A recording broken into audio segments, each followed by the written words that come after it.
Well, this is certainly a dramatic step up from the classic catastrophe we got in 1993. Rest easy, mushroom dicks. This is a no spoiler review. So probably, unlike most of you watching this right now, I was a Mortal Kombat, Sonic loving, Sega Genesis, Final Fantasy, Crash Bandicoot loving, PlayStation booger eater growing up. So naturally, I didn't have the time to be the biggest Super Mario fan. And by 1999, I had already become the greatest Pokemon master to ever live. While I don't claim to dress up like Mario and plug Peach's leaky pipes while my creepy brother Luigi watches from the closet with his toad in his hands, I still know the material well enough through experience where I can still provide that valuable insight you so desire to hear, my fellow consumer. So, if you will once again allow me to force my unfiltered opinions on you, keep your hands inside the vehicle at all times, follow my voice, and we may proceed down the illuminated pathway of criticism. Straight out the gates, no bars held. Bowser comes in and starts fucking ass and taking names. He's pretty ruthless here, but something's a little off about him, and we'll get to that. One thing I want to mention right off the bat is I really enjoyed how they cleverly incorporated the side-scrolling and platforming aspect of the Mario games that we know. It feels like every new area in the movie is a new level, and the way they traverse it and get through it feels pretty organic. They add the platforming and the side-scrolling aspect in there, and it adds a very nice touch. In the beginning, when it kind of showed Mario and Luigi living their life and working on their plumbing business together, it really feels like these events that they go through when they're not platforming could be happening in between games. It pretty much feels like this is how these guys live their life. It all has a very natural feel to it. We do get to meet Mario's entire Brooklyn Italian family here. The family members weren't nearly as colorful or vibrant as funny as I thought they would be, and their characteristics and their traits just didn't glow as they should have. Being direct relatives of Mario, I would assume they would have some type of quirky characteristics or something that made them interesting or funny, or some kind of vibrant color to them, but no. Mario's entire family, other than Luigi, is pretty generic when it comes to visuals, characteristics, personality, and dialogue. All the scenes with Mario's family fall a little short as well. It was pretty funny how Mario's family are surprisingly unsupportive of him and Luigi's business venture together as plumbers. They're like straight up assholes to them and totally bash their career drive. It's hilarious. I want to discuss the voice acting because people seem to be most concerned about how Chris Pratt and Charlie Day don't have the hardcore Italian accent for Mario and Luigi. I saw in a recent interview before I saw the movie that Chris Pratt said there was a reason behind there was no accent throughout the movie. And now after seeing the movie, I can safely say he was right and it's actually okay with me and it did make sense. I won't spoil the reason here, but I will tell you it's organic, it's funny, and it works. It was believable, which is most important.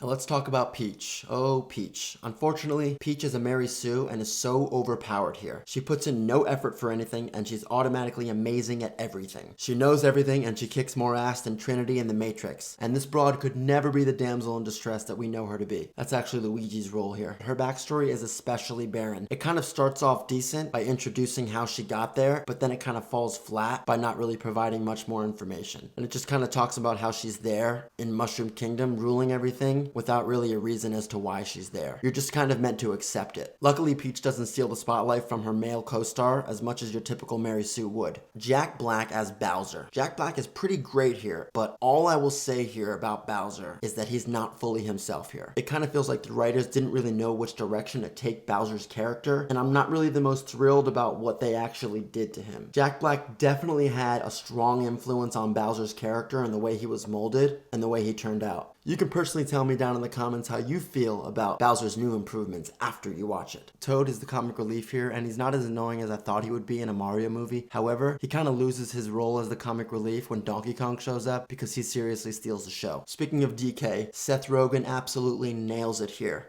He is so at home in this role, and you can really tell he was excited to play Donkey Kong. He brings a certain enthusiasm to this role that I don't think I've actually ever seen him display before in any film in the past. When Donkey Kong actually appeared and spoke for the first time and I heard Seth Rogen's voice, I got more excited than a Catholic schoolgirl seeing a penis for the first time. It was strange at first, but it definitely grows on you, and he 100% steals the spotlight for the entirety of every scene he's in, which is about 8 minutes of screen time throughout the entire film. Let's talk visuals, because holy pink Peach nipples, this movie was quite the spectacle. If the trailers didn't convey it enough, Illumination and Nintendo really went all out here and pushed the CGI technology to the envelope. The vibrancy is off the chart. The character models are perfect to a T, except for Peach. She has kind of a strange, narrow nose. It's a bit weird. This is not just some Hollywood production making an adaptation of a game. This is the big leagues. This is Mario. Nintendo gave birth to Mario, and now they are behind a brand new movie. They are the source material. We don't have to worry about the production being familiar with the source material this time around, since Nintendo is the source material. And thank God for that, because because there's not a whole lot to be worried about here on the visual front of things. This film delivers some insane visuals and I loved every second of it. It really seems like Nintendo has some big plans moving forward with the Mario franchise now that they figured out the right recipe for success. It was pretty fun watching Mario make some mistakes too, because he has a similar finesse to Nathan Drake at times, and that clumsy yet graceful way of getting out of sticky situations is pretty comical to watch, and I enjoy it. Now I know they added the kart racing scenes for nostalgic purposes, but they really did a great job weaving it in to make a cohesive story to make sense with it. Every scene they had on the karts were epic and fun, and it stuck to that fast-paced Mario Kart element. I had a little bit of an issue with the dialogue. It was a bit dry and it was lacking in originality, and while it's not the worst dialogue I've ever heard, it just felt like there was not a lot of depth to the dialogue. It was all pretty much surface level conversations, which is fine, but it kind of felt like the characters never really had anything too important to say. It kind of felt like the movie was just moving a bit too fast, so the characters didn't even have the opportunity to kind of open up that way. So all dialogue kind of remained on a surface level. But I will say this, when a generic cliche line like "it's on like Donkey Kong" is used by actually Donkey Kong, that feels right. The story moves at an accelerated pace and it doesn't take much of a breather with little downtime and virtually no slow burn. It doesn't dwell too much on any scene, no matter how serious or comedic the tone is in that moment. They just keep it moving. My guess is because the attention span of most of the viewers is probably that of the overpopulated 7-second dance video creators on TikTok that have destroyed any and all attention spans potential to grow beyond 10 seconds, which can be a really good thing here for this movie and its viewers, because the writers here understood there was no reason to goof off. Get to the point, tell a story that follows the source material that everyone loves, use it clearly and organically, and you got yourself a decent adaptation. Short, sweet, and a 90-minute film that hits all the right notes. I won't talk too much about the climax, but I will say I was surprised how entertaining it was. A little bit of Super Smash Bros. Action in there too. Considering the number of story and plot lines they had to pick from the source material, I will say I am content with the way things turned out. It is a little different than what we all know and the traditional storyline of Mario and Luigi and Super Mario, but the changes they made here, most of them hit pretty well, aside from a few character changes. The way they incorporated the green pipe leading to the Mushroom Kingdom felt pretty natural. However, why there was a magical, mysterious green pipe just sitting beneath the Brooklyn sewers is beyond me. Not only is there not much of an explanation for the magical green pipes that suck you into the Mushroom Kingdom world, but not much backstory of anything is really explained when it comes to characters or lore. They're all just pretty vague, and you're kind of just meant to accept it and move forward. Either that or they all just expected you to know what it was already. But I don't recall there being an extensive backstory and lore to the Mario franchise. So this was an area where they could have really shined and added some pretty interesting original backstories to characters, but they kind of just left it alone and moved forward. One thing that you can tell that they really put a lot of effort into trying to execute properly was they managed to combine different generations of the Mario games together to make a cohesive story, and it actually worked pretty well. I saw Mario Odyssey in here, I saw Mario 64, I didn't see any Mario Sunshine, but obviously Mario and Donkey Kong, so it kind of brought everything around together, and it was really interesting to watch, especially when it's so cohesive and it works well together. Overall, the movie didn't feel too forced, but there were a few moments that they threw in there that were nothing but mundane fan service cash grabs in an attempt to please fans, but that's kind of expected in a franchise like this run by a company like Nintendo, so there's that. And the truth is, they don't really need to be doing that because we're already thrilled to have a movie like this come out anyway. This movie is the fan service without the inserted cringe, and you can be sure you'll be able to grab your cash at the box office door, Nintendo. Surprisingly, one of the worst parts about this film were the deplorable children-targeted previews that came before the film itself. Let's make one thing absolutely crystal clear here. If you listen to my other analysis videos, you know how often I talk about how important it is for a production to be familiar with the source material, and not only that, but a particularly strong passion for that particular adaptation they're working on. Everyone involved needs to have that passion and love for a franchise or it will not reflect well on the film. With a production crew and on a movie set, there are a lot of moving parts. Each person and each position